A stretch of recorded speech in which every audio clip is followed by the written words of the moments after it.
Picture a lake where the waters possess an eerie and almost magical power, a power that can turn life into stone. This isn't a scene from a fantasy movie. Welcome to Lake Natron in Tanzania.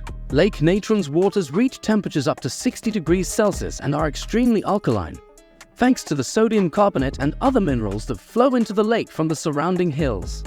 The pH levels can soar as high as 10.5, almost as alkaline as ammonia. But the most haunting aspect of this lake is its effect on unsuspecting animals. Any creature that makes the mistake of immersing itself in these waters can find itself transformed into a statue-like form, encased in a layer of salt and minerals.